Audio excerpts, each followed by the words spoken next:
That's what I feel. War. That's what's on my mind. I've been feeding the faith, and I've been starving the doubt. Before the first round was over, ringside reporters had stopped taking notes. Hearns turns his back, takes another right. Hearns in deep trouble again. Hearns is down. Hearns is down in the third round.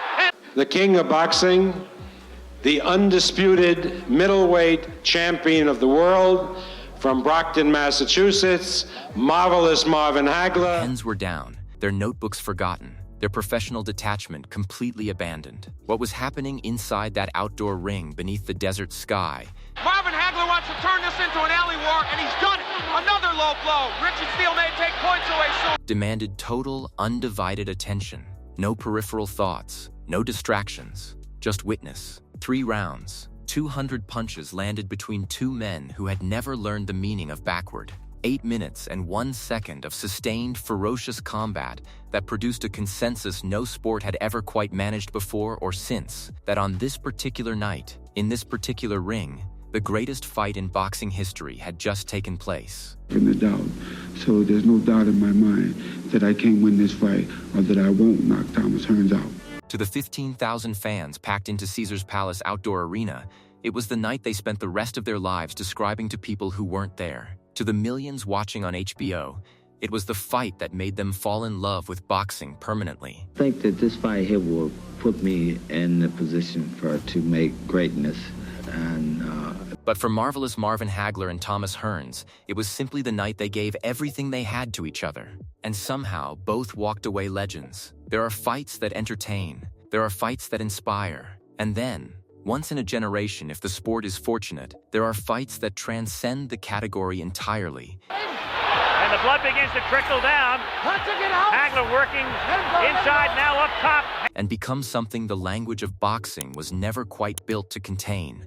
This was that fight. Background on the setting. Caesars Palace didn't just host fights, it hosted mythology. The outdoor arena erected in the casino's rear parking lot was a temporary structure with scaffolding, canvas, and floodlights assembled specifically for major events. It had no permanent walls, no roof, just open desert sky above and the electric hum of Las Vegas surrounding it on all sides. That impermanence somehow made everything feel more dramatic, more exposed, more honest. April in the Nevada desert meant cool nights and clear skies. The conditions on April 15th were perfect still air, good visibility, nothing to blame and nowhere to hide. 15,000 fans filled every seat hours before the opening bell. The closed-circuit broadcast reached millions more across the country. HBO's production treated the event with the reverence of a championship fight and the grandeur of a major motion picture.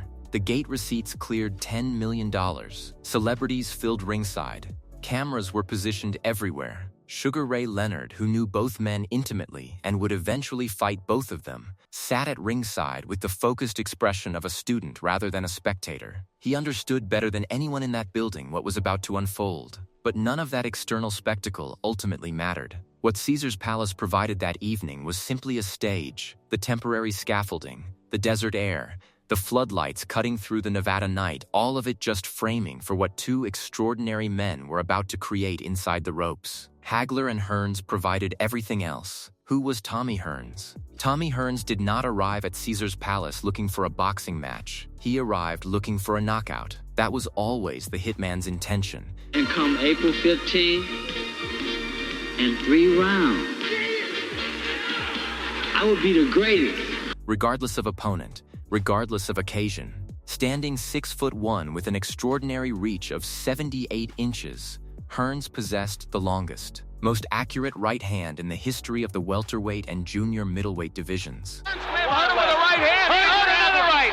Hearns hits him with an uppercut. Hagler, he's hurt. He had already unified the welterweight title, demolished Roberto Duran in 2 rounds, and compiled a professional record that announced him not merely as a contender, but as one of the most naturally gifted offensive fighters the sport had ever produced. His origins were Detroit, specifically the Kronk Gym, under the guidance of Emanuel Stewart, one of the most tactically sophisticated trainers of his generation. Stewart had taken Hearns' raw physical gifts and constructed around them a fighting system of elegant brutality, long jab to control distance, right hand to end conversations. It was simple, devastatingly effective, and had dismantled everyone placed in front of him. Moving up to middleweight to challenge Hagler represented the boldest decision of Hearns' career. The weight disadvantage was real. Hagler was thicker, stronger, and had spent years operating at 160 pounds. But Hearns' camp believed the reach advantage neutralized everything. Keep Hagler at distance, land the right hand early, end the night before Hagler's pressure could become suffocating. It was a legitimate plan. Against virtually any other middleweight champion in history, it would have worked. Hagler, he's hurt. Hagler is stunned. Hearns got inside, hit him with a right uppercut.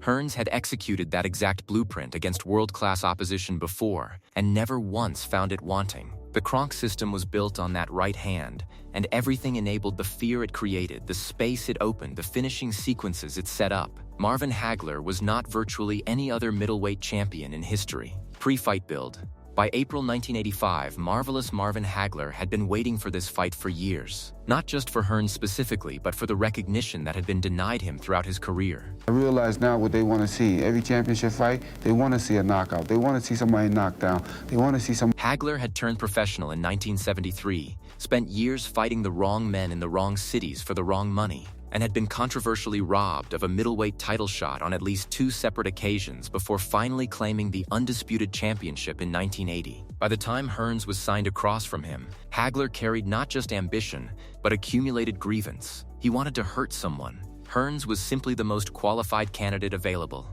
Training camp was legendary in its intensity. Hagler retreated to Provincetown, Massachusetts, shaved his head, and prepared with the focused fury of a man settling a debt. Those who visited camp reported something beyond normal fight preparation. A coldness, a stillness, a sense of barely contained violence looking for its release. He ran on beaches before dawn, sparred with controlled ferocity, and spoke to almost nobody. The outside world had ceased to exist for him entirely. Hearns, by contrast, prepared with confidence bordering on certainty. Emanuel Stewart publicly predicted his fighter would stop Hagler within 3 rounds. The reach advantage would be decisive. The right hand would land early and land often. Both camps genuinely believed their man would win. Both camps had compelling reasons for that belief. The public, the press, and the oddsmakers couldn't separate them. For the first time in years, a fight had been made between 2 men so evenly matched on paper that prediction felt genuinely impossible. Columnists hedged, trainers deflected. Even the most experienced voices in boxing quietly admitted they had no idea how this one ended. That uncertainty is what made the desert night electric before a single punch was thrown. The fight, the bell rang, and neither man moved to the center of the ring. They exploded toward it. No feeling out process. No cautious early exchanges. No respect shown through restraint. From the opening second, Hagler and Hearns met each other at full throttle head-to-head, punch for punch, neither willing to concede a single inch of canvas to the other. The crowd, already on their feet before the first punch landed, erupted with a noise that didn't stop for 3 rounds. Hearns established his jab early, trying to keep Hagler at the end of that 78-inch reach. It worked briefly for perhaps 30 seconds. Then, Hagler walked through it, simply absorbed the jab, lowered his head, and kept coming. The message was delivered without words. Distance wasn't going to save Thomas Hearns tonight. The right hand landed in the first round. Clean, thunderous, and perfectly placed. Hagler's legs buckled. A lesser man goes down and stays down.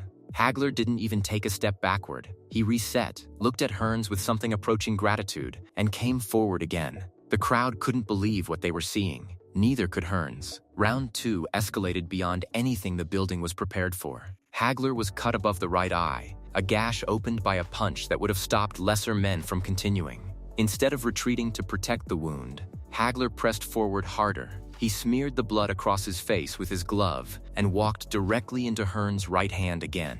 The savagery was almost incomprehensible. Cornermen at ringside exchanged glances that said everything their words couldn't. They had never seen anything like this and weren't sure they ever would again. Hearns began to fade in round 3. The sustained pace and the relentless, unforgiving tempo that Hagler had imposed on the fight was extracting a toll that Hearns' lean frame couldn't sustain indefinitely. His punches still landed but carried less conviction. His feet moved less fluidly. The right hand that had floored Hagler in round 1 now arrived with diminishing authority. Hagler sensed it. He accelerated. A right hand landed flush. Hearns grabbed the ropes. Referee Richard Steele stepped in and waved it off. 8 minutes and 1 second. 3 rounds.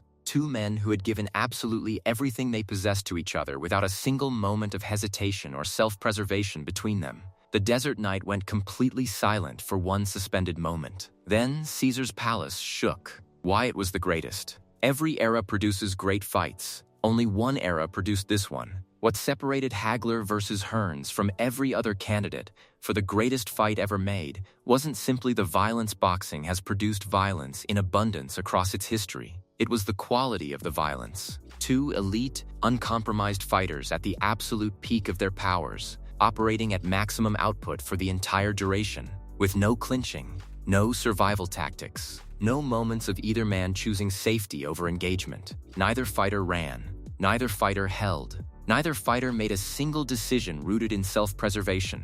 For 8 minutes and 1 second, Marvin Hagler and Thomas Hearns made a mutual, unspoken agreement to find out which of them was truly great. The answer was both of them. Sports writers who had covered boxing for 30-40 years reached for superlatives and found them inadequate. Some stopped trying entirely. Trainer Angelo Dundee, who had worked with Muhammad Ali at his absolute peak, called it simply the greatest thing he had ever witnessed inside a boxing ring. Sugar Ray Leonard, watching from ringside, sat motionless through the entire fight, an almost unheard of stillness for a man of his energy and temperament. He understood what he was watching in a way that only another elite fighter truly could. That verdict, delivered immediately and unanimously by everyone present that night, has never seriously been challenged in the 4 decades since. When it was over, neither man left the ring diminished. Hagler retained his undisputed middleweight championship and cemented his place among the greatest middleweights in boxing history. The Hearns fight became the defining chapter of a legacy that already contained remarkable depth, but nothing before or after quite matched those 8 minutes under the desert sky. He would go on to defend the title twice more before meeting Sugar Ray Leonard in 1987. But the Hearns night remained the standard against which everything else was measured. Hearns walked away with his reputation not just intact, but elevated. He had pushed the most feared middleweight champion of his generation to his absolute limit, had floored him clean in the first round, and had only been stopped because the human body has limits that even the hitman's extraordinary will couldn't override. Losing had never looked so much like winning. In the years that followed, Hearns would compete at 5 different weight classes and claim titles in 4 of them, a career of staggering breadth that the Hagler fight only enhanced. In the decades since, the fight has been replayed, reanalyzed, and re-experienced by successive generations of boxing fans discovering it for the first time. The reaction is always the same: disbelief, then silence, then the urgent need to show someone else. Some fights are great. This one is permanent. If you want to see what happened when Hagler faced his next defining challenge, stay tuned. And if you haven't already, subscribe to Professional Boxing History for more deep dives into the fights that shaped the sport forever.